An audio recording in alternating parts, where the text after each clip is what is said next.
हरे कृष्णा। हरे कृष्णा। समस्त भक्तों का हम हार्दिक स्वागत करते हैं आज का कार्यक्रम में। तो लास्ट टाइम हमने डिस्कशन किया था रामायण से। तो हमारा टॉपिक था द सैटर्ड बॉन्ड। तो मंथरा का कुमंत्रणा से कैकेयी प्रेरित होकर एक प्रकार की इविल विचार को प्राप्त करते हैं और दशरथ महाराज वर मांगने के लिए कोप भवन में प्रवेश करते हैं। तो हमने देखा था evil information appears blissful but creates painful condition। और सेकंड पॉइंट हमने डिस्कशन किया था secret of happiness. Happiness means controlling and tolerating desires.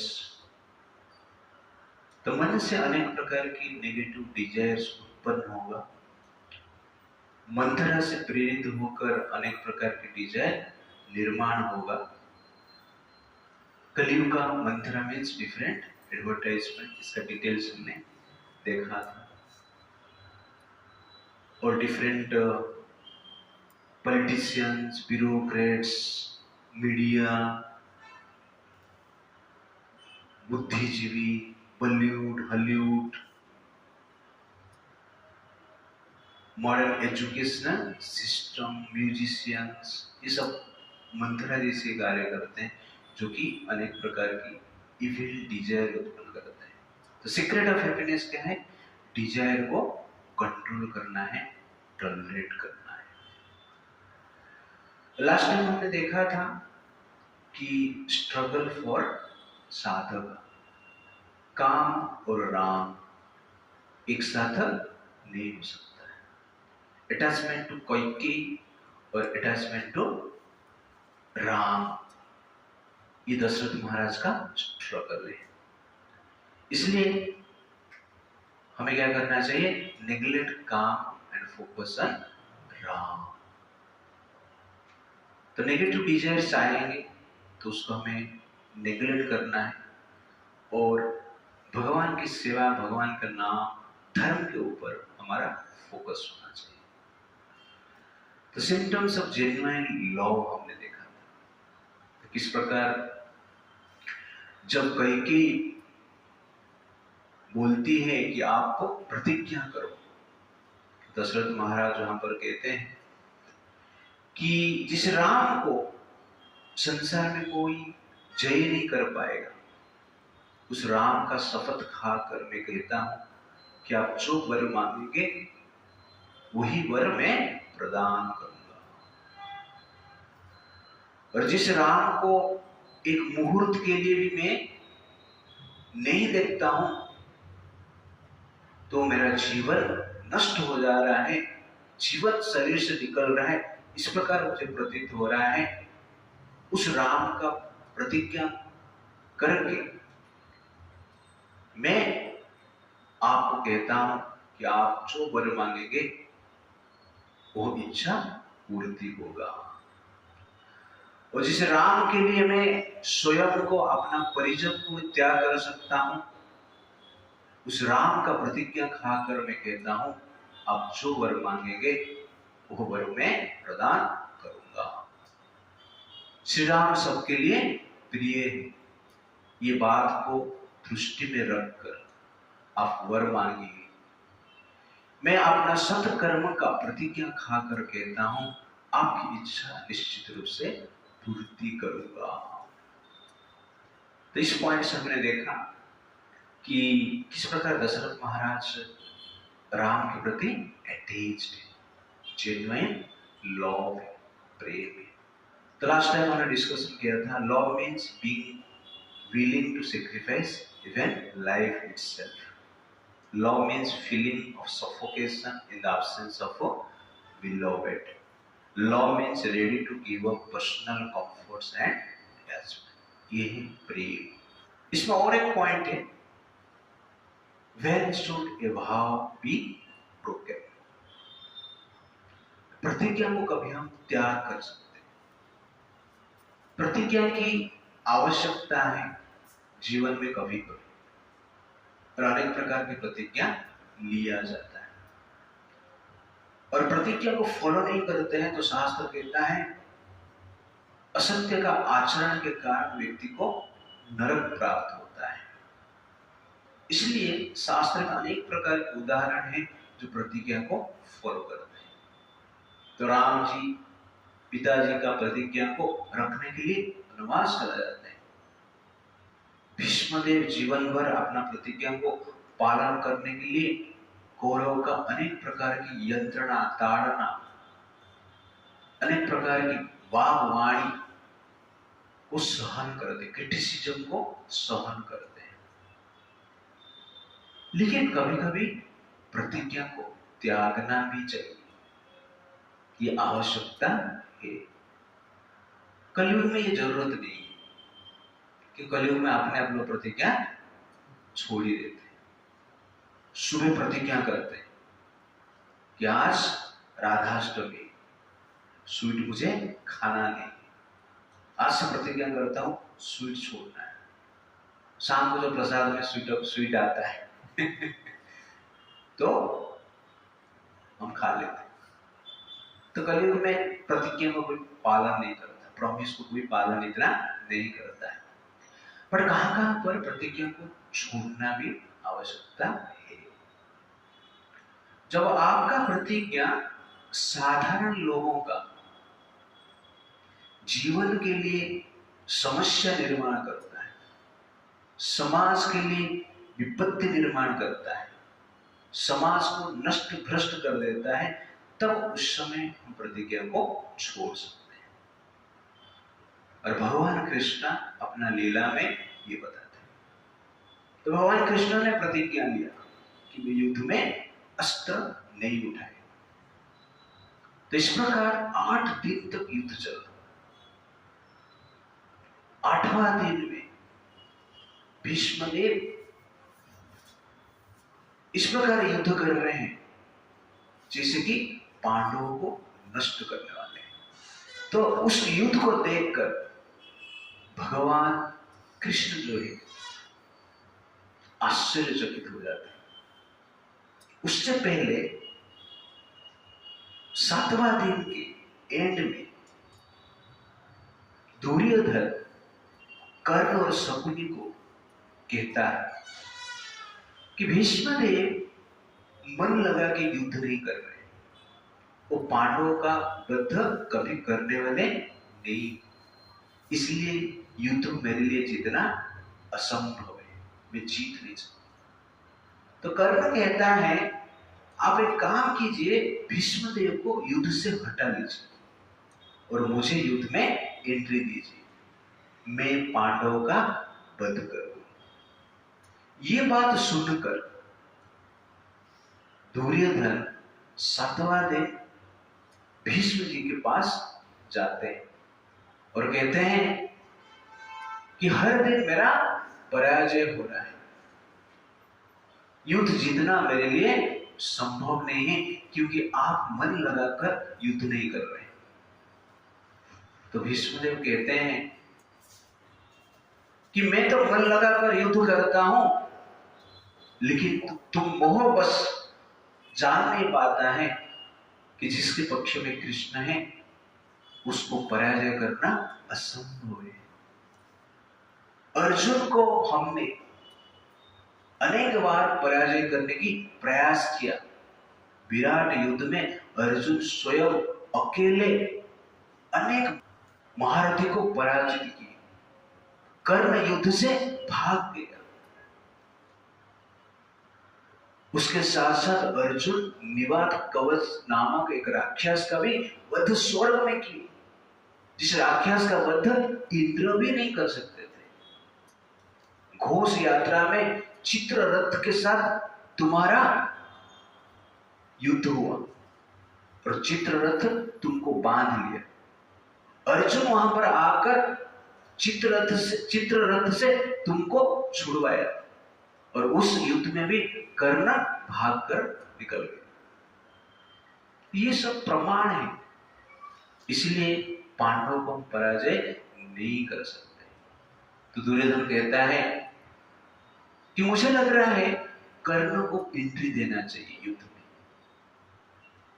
ये जब सुनते हैं भीष्मदेव और कहते हैं तुम चिंता मत करो, कल मैं ऐसा युद्ध करूंगा कि ये युद्ध जब तक संसार में सूर्य चंद्र है तब तक लोग याद करते रहेंगे, निश्चित रहो और जाओ। दुर्योधन चला जाता है। उसके पश्चात भीष्म जी सोचते हैं और उनको अच्छा नहीं लगता है। वो कहते हैं पराधीन का जीवन जीना एक प्रकार की दुखदायक जीवन है, कठिन जीवन है। दुर्योधन मुझे युद्ध से हटाने के लिए इच्छा कर रहा है और कर्ण का एंट्री चाहता है। ये सोचकर भीष्म जी रोते हैं, आंख से आंसू आती है और सुबह उठकर युद्ध करने के लिए निकल पड़ते हैं और घमासान युद्ध होता है। 14,000 महारथी को भीष्मदेव मार देते हैं और भगवान कृष्ण देख रहे हैं कि अर्जुन मन लगा के युद्ध नहीं कर रहा है। अनेक रथी महारथी क्षत विक्षत हो गए। भगवान कृष्ण का शरीर भी भीष्म जी के वाण से क्षत विक्षत हो चुका था, फिर भी कृष्ण रथ को चला रहे थे और अर्जुन को कह रहे थे मन लगा के युद्ध करो और भीष्म का वध करो। युद्ध से पहले विराट सभा में आपने शपथ लिया था, प्रतिज्ञा किया था कि भीष्म का वध करेंगे, आप भूल गए हो, अभी वध करो उसको। अर्जुन वहां पर पूछता है कि भीष्म जी अवध्य है, महापुरुष है, उनका वध करना सही है या भीख मांगकर जीना सही? पहला दिन पूछा था ये क्वेश्चन, 8वां दिन भी वही क्वेश्चन पूछे। तो भगवान कहते हैं कि मोह को प्राप्त मत करो, मोह से मुक्त हो जाओ और युद्ध करो। फिर भी अर्जुन मन लगा के युद्ध नहीं कर रहे थे, ढीले थे।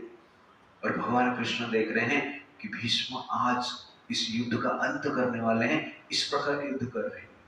तुरंत ही कृष्ण रथ से कूद जाते हैं, चाबुक लेके आगे बढ़ते हैं। उनका पीताम्बर के साथ बहुत शोभा पा रहे थे। भीष्म जी उनको देखकर आनंदित होते हैं और कहते हैं हे केशव हे माधव आइए और मेरे ऊपर आक्रमण कीजिए, मेरा वध कीजिए, मेरा संसार में मान सम्मान बढ़ जाएगा, मेरा जीवन कल्याण हो जाएगा, आप आइए मेरा वध कीजिए। और भगवान कृष्ण चाबुक लेके भीष्म के ओर भाग रहे हैं। अर्जुन तुरंत ही नीचे उतर जाते हैं, कृष्ण को पकड़ लेते हैं और भगवान कृष्ण अर्जुन को खींचकर 10 कदम तक आगे जाते हैं। 10 कदम पे भगवान रुक जाते हैं और कहते हैं भगवान आप युद्ध मत कीजिए, आपने तो प्रतिज्ञा किया था युद्ध नहीं करने के लिए, आप प्रतिज्ञा का पालन नहीं करेंगे तो ये संसार आपको मिथ्यावादी कहेगा, इसलिए आप युद्ध मत कीजिए, आक्रमण मत कीजिए। मैं अपना पुत्र का शपथ लेकर कहता हूं भीष्म का वध निश्चित रूप से करूंगा, आप आइए। भगवान ये सुनकर क्रोधित हो जाते हैं और लौटकर रथ में जाके क्रोध से ही बैठ जाते हैं। उसके बाद अर्जुन घमासान युद्ध करता है लेकिन भीष्म जी का वध नहीं कर पाता है। 8वां दिन। 9वां दिन क्या होता है हम देखेंगे बाद। पर यहां पर देख रहे हैं कि भगवान कृष्ण क्या करते हैं, अपना प्रतिज्ञा को तोड़कर भीष्म का वध करने के लिए निकल पड़ते हैं। जिस भीष्मदेव ने प्रतिज्ञा का रक्षा करने के लिए कौरव के पक्ष में, और भीष्मदेव के कारण ही इतना बड़ा युद्ध हो रहा है। इनडायरेक्टली आप देखेंगे तो भीष्मदेव बोलते थे कौरव का मैं वध कर दूंगा, तो कौरव तुरंत बोले हरे कृष्ण हरे राम, हम भी चैंटिंग करें हम भी हरे कृष्णा चैंटिंग करें। It's like that. देयरफॉर भगवान इस लीला के द्वारा बताते हैं कि जीवन में प्रतिज्ञा लेना सही है, लेकिन जो प्रतिज्ञा समाज के लिए बाधक है, समाज कल्याण के लिए बाधक। That promise or vow which is harmful for the society, for the innocent people, that promise or vow should be taken away. उसको छोड़ देना चाहिए, त्याग कर देना चाहिए। Should be given up. क्यों? क्योंकि प्रतिज्ञा ही पतन का कारण बनता है। तो इस लीला के द्वारा भगवान यहाँ पर बताते हैं। इसीलिए कृष्ण जब पैदा होते हैं पहला प्रतिज्ञा तोड़ते हैं। प्रतिज्ञा तोड़ के उनका मिशन शुरू होता है। वसुदेव ने प्रतिज्ञा ली कि अपना जितना भी पुत्र जन्म लेंगे आप हमें प्रदान करूंगा। कंस को कहते हैं 6 पुत्र प्रदान किए, 7वां ट्रांसफर हो गए, 8वां जब पैदा होते हैं भगवान कहते हैं मुझे गोकुल में छोड़ दे। तो वहां पर वसुदेव बोलते नहीं, मैंने प्रतिज्ञा किया तू मेरा बेटा है, बाप का नाम डुबाएगा क्या? बेटा का कर्तव्य बाप का नाम रखना है, बाप का नाम रोशन करना है। पापा कहते हैं बेटा मेरा नाम है, और आप बोल रहे हो प्रतिज्ञा तोड़कर जा रहे हो। पहला दिन स्टार्टिंग डे, पहला दिन ही प्रतिज्ञा तोड़ रहे। तो कृष्ण पहला एक्टिविटी में ही संसार को डायरेक्शन दे रहे कि आगे जाके मुझे क्या करना है। तो कहने का अर्थ है जिस प्रतिज्ञा के कारण संसार का पतन होता है, धर्म का पतन होता है, धर्म का रक्षा नहीं होता है, उस प्रतिज्ञा को तोड़ देना ही धर्म है। उस प्रतिज्ञा को रक्षा करना ही अधर्म है। इसलिए भगवान कृष्ण इस लीला के द्वारा बता रहे हैं कि प्रतिज्ञा को तोड़ना चाहिए। 2 बार इस प्रकार के, ये सेकेंड टाइम। पहला चौथा दिन में एक बार चक्र लेके घूमे थे, चक्र लेके भीष्म की ओर गए थे। ये 8वां दिन में चाबुक लेके जा रहे हैं। 2 बार तोड़ने की प्रयास है। इसलिए प्रतिज्ञा को समाज कल्याण के लिए हमें त्यागना चाहिए।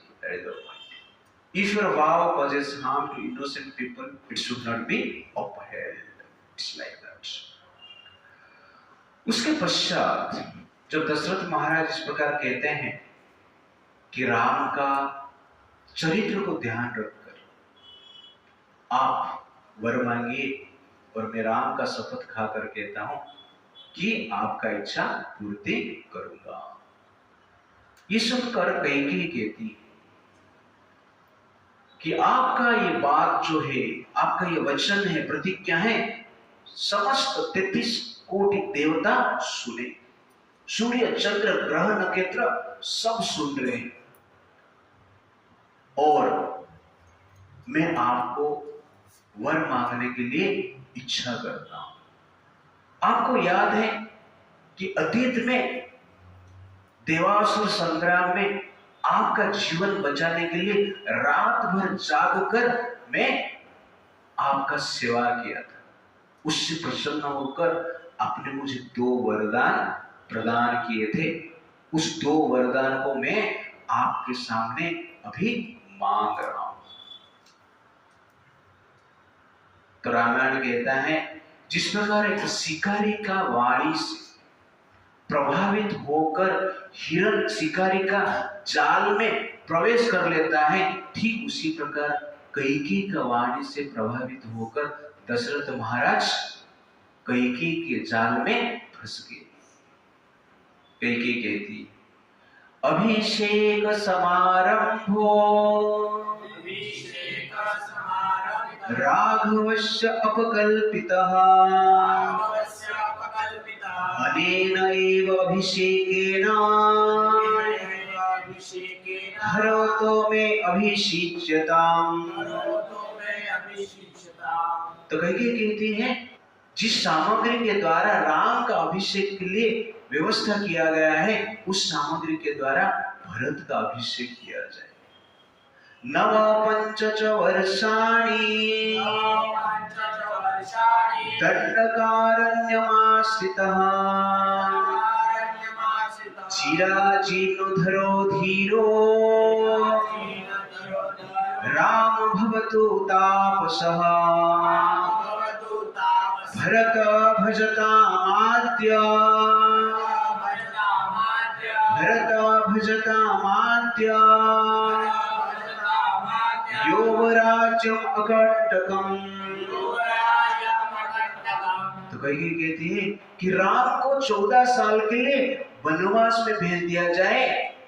मृग चर्म धारण करके राम को वनवास जाना होगा। राज्य का अभिषेक के लिए जो सामग्री का व्यवस्था किया गया है, उस सामग्री के द्वारा भरत का राज्य अभिषेक किया जाए, जिस भरत इस अकंटक राज्य का राजा बनेगा। तो यहां पर देख रहे हैं कि दशरथ महाराज कैकेयी के वाणी से प्रेरित होकर उसका जाल में फंस जाते हैं। तो 2 कारण, एक कैकेयी का वाणी और कैकेयी का सौंदर्य, इसलिए उनके सामने क्या करते हैं, प्रतिज्ञा करते हैं। और इस संसार में स्त्री का वाणी और स्त्री का सौंदर्य व्यक्ति को फंसा देता है, उसमें सब लोग फंस जाते हैं और कलयुग में जा जाकर फंसते हैं। ओके ना बुला बुला कर फंस जाते हैं। स्त्री का वाणी और स्त्री का सौंदर्य। इसलिए रामायण कहता है जिस प्रकार के शिकारी का वाणी से प्रेरित होकर हिरण जाल में फंस जाता है, तो ठीक उसी प्रकार स्त्री का वाणी और ब्यूटी में प्रेरित होकर पुरुष फंस जाते हैं। दशरथ महाराज इस प्रकार इस संसार में फंस गए हैं। तो दशरथ महाराज राम के प्रति प्रेम है, लेकिन कैकेयी के प्रति आसक्त है। ये दोनों प्रॉब्लम करता है।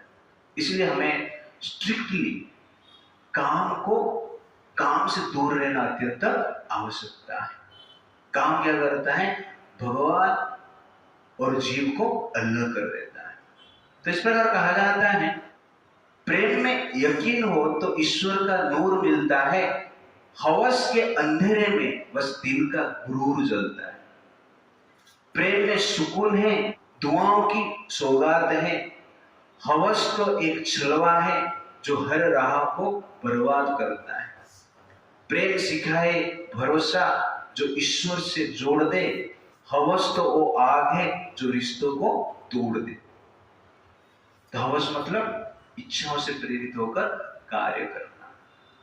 तो कैकेयी हवस में, दशरथ महाराज प्रेम में।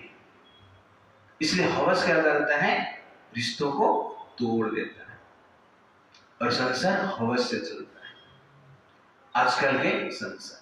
इसलिए हमें इस जाल से बचने के प्रयास करना चाहिए और बचना ही चाहिए। तो जब हम एक सुंदर स्त्री का रूप को देखते हैं और वाणी को देखते हैं, तो हमें याद करना चाहिए शिकारी को, हिरण को याद करना चाहिए। तो शिकारी और हिरण को याद करके उस जाल से बचना चाहिए। आजकल तो अलग हो गए, लड़के लोग जाल बना कर देते हैं लड़कियों को फेंकने के लिए, ओके ना, आइडियाज देते हैं। तो इस प्रकार होना नहीं चाहिए। उसके पश्चात दशरथ महाराज जब सुनते हैं कैकेयी की वाणी की राम जी 14 साल के लिए वनवास जाएंगे, राम जी का वनवास के बारे में दशरथ महाराज सुनकर वो चिंतित हो जाते हैं, संताप में चला जाते हैं, चित्त उनका भ्रमित हो जाता है। वो सोचते हैं सपना देख रहा हूं, ये सत्य है। वो विचार करते हैं, ऐसा लग रहा है मेरे शरीर में भूत प्रवेश कर लिया है, और संताप होकर, चिंतित होकर, फ्रस्ट्रेटेड होकर तुरंत ही मूर्छित हो जाते हैं। उस समय के बाद चेतनावस्था में आते हैं। तो रामायण वर्णन करता है जिस प्रकार के हिरण बाघिनी को देखकर डरता है, थरता है, ठीक उसी प्रकार उसी समय दशरथ महाराज कैकेयी को देखकर डर रहे थे, थर रहे थे, कांप रहे थे। जिस प्रकार एक सर्प को मंत्र के द्वारा बांध दिया जाता है और सर्प अपना स्थान से आगे नहीं बढ़ पाता है, ठीक उसी प्रकार कैकेयी के सामने खड़े रहकर दशरथ महाराज वहां पर स्तब्ध हो गए। क्या करना क्या नहीं करना है उसके बारे में सोच नहीं पा रहे थे और उनके मन में पश्चाताप हुआ और क्रोधित हुए। दशरथ महाराज कहते हैं, हे कैकेयी, तुम दुराचारिणी हो, डायन हो, पापिनी हो। कुल का विनाश करने के लिए तेरे साथ मेरा विवाह हुआ था। मालूम होता है कि अपने विनाश के लिए ही मैं तुझे वरण की थी और अभी तू अपने तीखा विष वाले वाणी से मुझे हताहत कर रहा है। तो यहां पर देख रहे हैं एक family situation, life after marriage, शादी के बाद जीवन क्या होता है। स्त्री का डिमांड, शादी तो करते हैं बैंड बजाते और शादी के बाद बैंड बजता है, वास्तव में बैंड बजता है। इस एपिसोड से पता चलता है कि मैरिड लाइफ कितना कठिन है। Married life means worried life, चिंतामय जीवन है। निश्चिंत जीवन मतलब अनमेरिड लाइफ। यहां पर दशरथ महाराज चिंता में, सक्सेसफुल है, सर्वगुण संपन्न है, जिसका बेटा स्वयं भगवान है, लक्ष्मण भरत जैसे गुणवान बेटा है, सीता जैसे गुणवान बहू है और कौशल्या जैसे गुणवान स्त्री है, सुमित्रा जैसे गुणवान स्त्री है, जो हर पल दशरथ महाराज के सेवा करने के लिए लालायित रहते। कैकेयी भी अच्छी थी, कुछ प्रॉब्लम नहीं थी, किंतु काल का चक्र ऐसे घूमता है, ऐसे घूमता है कि आप कितना भी संपन्न हो जाए, निश्चित रूप से कष्ट मिलता है, पेन मिलता है। तो रामायण बताता है कि family life means frustration, family life means anxiety, family life means depression, family life means विपत्ति, फैमिली मीन्स डेंजर। परिवार क्या है? ये एक वार है, परिवार। ओके ना, परिवार। परियों के साथ जो वार होता है उसको क्या कहा जाता है? परिवार कहा जाता है। वार अगेंस्ट परी, स्त्री, ठीक है। और सब लोगों ने ये वार देखा है, रामायण में सुना है, महाभारत में सुना है, अपना फैमिली में देखे हैं, अनेक बार देखे हैं महाभारत युद्ध होते हुए, ओके ना। और न्यूज में सुने कोई युद्ध में परी का मृत्यु हो जाता है, कोई युद्ध में दशरथ का मृत्यु हो जाता है। तो कहने का अर्थ है ये परिवार जो है, ये फैमिली जो है, एक युद्ध है और इस प्रकार का स्थितियां फैमिली में उत्पन्न होगा ही होगा। आगे जाके आप लोग का फैमिली में इस प्रकार का स्थिति निश्चित होगा, गारंटी, 100% गारंटी। कलयुग में कोई चीज का गारंटी नहीं, लेकिन एक चीज का गारंटी है, फैमिली कॉन्फ्लिक्ट। इसलिए आप ये वार जोन में प्रवेश करने से पहले प्रिपरेशन करके जाना। विदाउट प्रिपरेशन में वार में चला जाएगा तो प्रॉब्लम, विदाउट प्रिपरेशन में एग्जाम हॉल में जाएगा तो कुछ प्रॉब्लम नहीं ज्यादा से ज्यादा फेल हो जाएगा, सेकेंड अटेम्प्ट करेगा। लेकिन यहां पर विदाउट प्रिपरेशन में चला जाएगा तो मृत्यु हो जाएगा, सुइसाइड करने की इच्छा होगा। इसलिए ये परिवार में प्रवेश करने से पहले योद्धा बन के प्रवेश करना है, सब कुछ ठीक ठीक जानकर प्रवेश करना है। और एक मंत्र का प्रैक्टिस करना है, टॉलरेंस, सहन करना है मुझे। ये परिवार का वार को जीतने के लिए एक ही उपाय क्या है? सहन करना है, tolerance. Tolerance should be the romance of your life.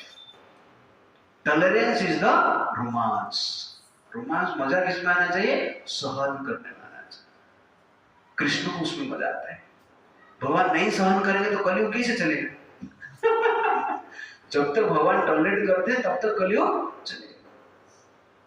भगवान टॉलरेट नहीं करेगा तो कलयुग चल नहीं सकता है, कलयुग का ग्रोथ हो ही नहीं सकता है। इसलिए फैमिली जोन में आपको जाना है तो टॉलरेंस आपको सीखना है। और टॉलरेंस कैसे मिलेगा? जब आप एक प्रिंसिपल के अनुसार जिएंगे। What is that principle? परिवार में जीतना है तो क्या करना होगा? टॉलरेंस, सहन करना। लेकिन एक प्रिंसिपल के आधार में आप जिएंगे तो टॉलरेट कर पाएंगे, अदरवाइज टॉलरेट करना डिफिकल्ट है। सहन करने का भी आधार रहता है, कारण रहता है, मोटिवेशन रहता है। क्यों सहन करना है?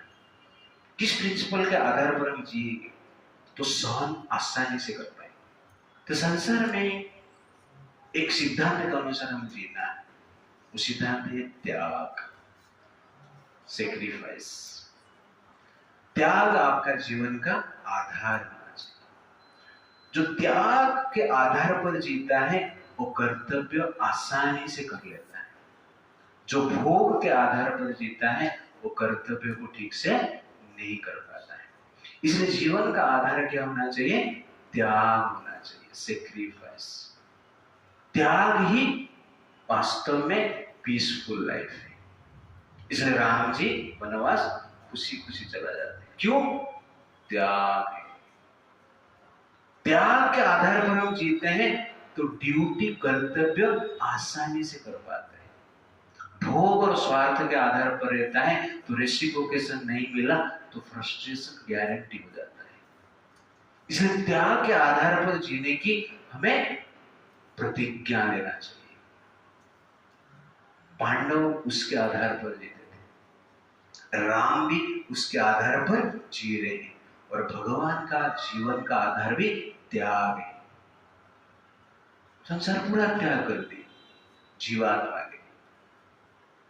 कुछ स्वार्थ नहीं है कृष्ण का। कृष्ण को गाली भी देंगे तो कृष्ण ऑक्सीजन सप्लाई करते हैं, आहार देते हैं, प्रोटेक्शन देते हैं। जब तक कर्म का मैच्योरेशन नहीं होता है तब तक रिएक्शन नहीं देते हैं। त्याग है ना, इसलिए त्याग के आधार पर क्या है, हमें जीना चाहिए। तो Aurangzeb killed brother for kingdom, but Ram left kingdom for brothers.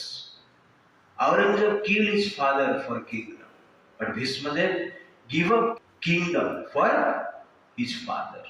त्याग। तो भीष्मदेव त्याग का लाइफ जी, राम जी त्याग का लाइफ जी, युधिष्ठिर महाराज त्याग का लाइफ जी, कुंती महारानी त्याग का लाइफ जी। इसलिए हमें त्याग का जीवन जीना है। Godly person always choose a life of त्याग, but bad person always choose a life of भोग। लाइफ ऑफ भोग मीन्स एंग्जाइटी, लाइफ ऑफ त्याग means happiness. Renunciation means satisfaction, enjoyment means anxiety. तो सिंपल प्रिंसिपल को आप बनाइए जीवन का आधार, जीवन सुख में हो जाएगा। It's like that. तो यहां पर कई भोग के आधार पर जी रहे हैं, इसलिए कई का जीवन आगे जाके आप देखेंगे कठिन परिस्थिति के भीतर जाएगा। अभी भी कई चिंता में, क्योंकि भोग सेंटर में, त्याग सेंटर में नहीं। और दशरथ महाराज भी चिंता में मूर्छित हो गए। क्यों? उनका भी सेंटर क्या है? भोग ही। कि मुझे राम चाहिए। कहने का अर्थ है attachment to Ram, not duty. अभी प्रतिज्ञा की है ना, ड्यूटी तो निभाना पड़ेगा, कर्तव्य तो निभाना पड़ेगा। और कर्तव्य को निभाने के लिए सुख को त्याग करना पड़ता है। सुख चाहिए, कर्तव्य को निभा नहीं पाएंगे। ये साधारण प्रिंसिपल है संसार। कर्तव्य को अगर निभाना है तो त्याग ही आधार है। इसलिए जीवन का सुख क्या होना चाहिए? त्याग होना चाहिए। सुख का आधार त्याग होना चाहिए, रिनंसिएशन होना चाहिए। पत्नी गाली दे रही है, मार रही है, फिर भी आप सेवा कर रहे हैं, दैट इज त्याग। ऐसे संसार में लोग हैं, मैंने देखा है अपने आप से। जिस स्त्री ने अपने पति को गाली रोज देती, रोज मारती भी, अपमान भी करती, लेकिन वो पति, मैंने देखा है आज 40 साल हो गए, फिर भी वो पति अपना पत्नी को एक थप्पड़ भी मारा नहीं और सेवा भी करता है। तो इस प्रकार पति भी है। तो यहां पर कई पत्नी के रूप में ही कार्य करते हैं, लेकिन इस पत्नी के लिए पति भी उल्टा हो सकता है, पति भी मार सकते हैं, पति भी गाली दे सकते हैं। ऐसे भी लोगों को मैंने देखा है। लेकिन पत्नी पति का सेवा करते हैं। किसके लिए? बेटा भी कैकेयी का स्थान ले सकती, किसके लिए? बहू भी कैकेयी का स्थान ले सकती, किसके लिए? बेटी भी कैकेयी का स्थान ले सकती। कहां पर भी प्रॉब्लम क्रिएट हो सकता है। बट फैमिली लाइफ में सुख से जीने के लिए आधार क्या होना चाहिए? क्या होना चाहिए? त्याग। It's not only family life. तो इसीलिए संसार में हम त्याग के आधार पर जीना चाहिए, भोग के आधार पर जीना नहीं चाहिए। ये सुनकर दशरथ महाराज कैकेयी को कहते हैं, जीवलोक यदा सर्वे रामस्य गुणस्तवम् अपराधं किम अदृश्यम् त्यक्षम इष्टम अहम श्रुतम्। जीवलोक यदा सर्वे, इस संसार का हर जीव राम जी का गुणगान करते हैं। और ये कैकेयी, किस अपराध के कारण मैं राम जी को वनवास प्रदान करूंगा? कौसल्यां च सुमित्रां च तेजयमपि वा श्रियम् जीवितं च आत्मनो रामम् न तु एव पितृवत्सलम्। मैं कौशल्य का त्याग कर सकता हूं, सुमित्रा का त्याग कर सकता हूं, राज्य धन संपत्ति का त्याग कर सकता हूं, जीवन का भी त्याग कर सकता हूं, किंतु ये पितृवत्सल राम का कभी मैं त्याग नहीं कर सकता। पराभवति में प्रीति दृष्ट्वा, पराभवति में प्रीति दृष्ट्वा तनयम् अग्रजम् अपश्यस्तु मे रामम् नष्टं भवति चेतनम्। अपने ज्येष्ठ पुत्र श्री राम को देखते ही मेरे हृदय में परम प्रेम उमड़ता है, परंतु जब मैं श्री राम को इस संसार में मेरे सामने नहीं देख सकता हूं तो मेरी चेतना नष्ट हो जाएगी। तिष्ठे लोके विना सूर्यम् सस्यं वा सलिलं विना न तु रामं विना देहे तिष्ठेतु मम जीवितम्।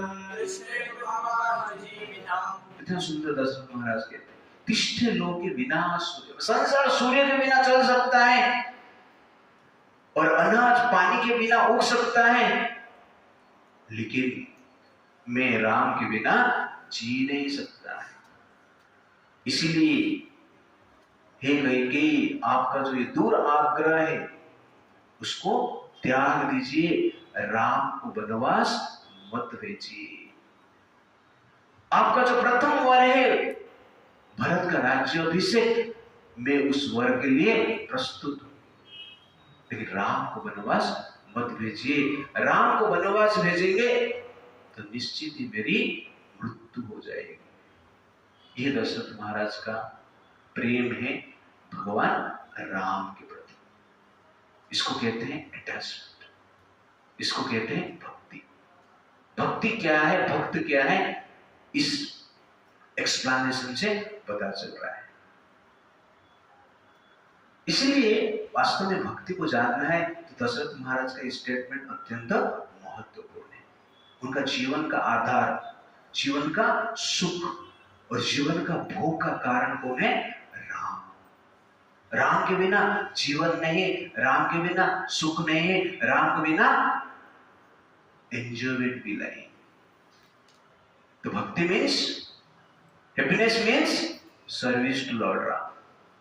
Happiness means, life means service to lord Ram, और enjoyment means service to lord Ram. This is exactly bhakti. तो दशरथ महाराज राम जी को वनवास क्यों भेजे? ये भी कर सकते थे, कहीं को जेल में डाले और राम जी को डायरेक्ट ऑर्डर दे सकते थे, तुझे वनवास जाने की जरूरत नहीं है, ये मेरा आदेश, ऐसा बोल सकते थे। लेकिन ऐसा क्यों नहीं? तो दशरथ महाराज जानते हैं राम कौन है और राम का प्रकृति क्या है। वो जानते हैं कि राम को मैं आदेश दूंगा कि आप वनवास मत जाओ, तो राम जी उस आदेश को पालन करने के लिए वनवास जाएंगे, किंतु मन में जीवन भर संताप करते रहे कि मैं पुत्र के रूप में जन्म लिया लेकिन पिताजी का प्रतिज्ञा का पालन नहीं कर पाया। राम को तो मैं रोक सकता हूं लेकिन राम का दुख को दूर नहीं कर सकता। इसलिए राम जीवन में खुश रहे, राम को कलंक न लगे, इसके कारण राम का सुख के लिए दशरथ महाराज राम को वनवास भेज देते हैं और अपने आप को कष्ट में रखकर स्वर्गवास में जाते हैं। दिस इज एग्जैक्टली भक्ति। पेनफुल है, मर जाने वाले हैं, मृत्यु निश्चित है, लेकिन राम क्या चाहते हैं? राम का अटैचमेंट क्या है? दशरथ महाराज राम के प्रति अटैच्ड, राइट, लेकिन राम किसके प्रति अटैच्ड? धर्म के प्रति अटैच्ड, मर्यादा के प्रति अटैच्ड। इसलिए हमारा अटैचमेंट के कारण हमें कुछ पेन मिल सकता है, बट राम का जो अटैचमेंट है, भगवान का जो अटैचमेंट है, उसके लिए हमें कार्य करना है, जीवन जाए तो भी। This is called love, this is called भक्ति। इसलिए राम का सुख के लिए दशरथ महाराज राम जी को वनवास भेज देते। वो जानते हैं कि वनवास जीवन कष्ट में है, आगे जाके एक्सप्लेन करेंगे सब कैसे कष्ट में है। फिर भी वो राम को वनवास इसलिए भेजते हैं कि राम धर्म को पालन करने में आनंद लेते हैं। बाह्य भोग को प्राप्त करने में राम इतना आनंदित नहीं है, धर्म को पालन करने में राम अत्यंत आनंदित होते हैं। इसलिए राम को आनंद प्रदान करने के लिए दशरथ महाराज राम जी को क्या करते हैं? वनवास भेजते हैं। उसके बाद कहते हैं लास्ट पॉइंट आज के लिए, तो दशरथ महाराज कहते हैं कि आज तक तुमने कभी अनुचित बात की नहीं, मेरे लिए अप्रिय हो इस प्रकार के कार्य भी आज तक तुमने नहीं किए, और श्री राम के प्रति तुम्हारा वर्ताव भी आज तक प्रेमपूर्वक था, और तुम तो श्री राम को भरत से भी श्रेष्ठ मानते थे, फिर भी किसके बात पर तू राम जी को वनवास भेजने की इच्छा करती हो? सत्येन लोकान् जयति, सत्येन लोकान् जयति, धीजान्तनेन राघवः, गुरु शुश्रूषया वीरो, धनुषायुधि सत्रवान्। कैकेयी को दशरथ महाराज कहते, सत्य ने लोकान् जयति राम, कि सत्य के द्वारा राम इस संसार को जय करते हैं, अपना सात्विक व्यवहार के द्वारा इस संसार को राम जय करते हैं और द्विजों को, ब्राह्मण को दान देकर संतुष्ट करते हैं, गुरुजन को सेवा से संतुष्ट करते हैं और शत्रु को वाण से संतुष्ट करते हैं। ये भी बताते हैं। ऐसे सर्वगुण संपन्न राम को, जो कि महर्षि तुल्य है, जो सबका प्रिय करने वाले हैं, उनका अप्रिय करना तो क्यों चाहिए?